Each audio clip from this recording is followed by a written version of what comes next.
গত বছর শীতে ডাব চুরি করতে এসে ধরা খাইছিলাম। এইবার শীতে কোনো ধরা খাওয়ান যাইব না। গতবার যেই দুরনি খাইছিলাম বাইরে ভাই। আরে ভাই এইটা তো আরো বড় সমস্যা। এটা আমাদের স্কুলে হেড স্যারের গাছ। স্যারে যদি একবার টের পায় আমাদের স্কুলে যাওয়া বন্ধ হয়ে যাইব। আরে বেটা এত ভয় পাইলে কি হইব? আজকে আমরা স্যারের গাছের সব ডাব ছাপা করে যামু। এত রাইতে কি স্যার নারিকেল গাছ পাহারা দিতে আসবো নাকি?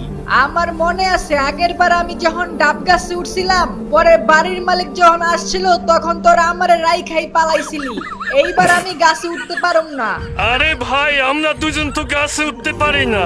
আর এখন তো অনেক রায়, এই টাইমে স্যারে জীবনও ঘুম থেকে উঠবে না। ঠিকই তো বলছে, এত রাইতে কেউ আমাকে দেখতে আসবো নাকি? তুই গাছে উঠ, আমরা পাহারা দিতেছি।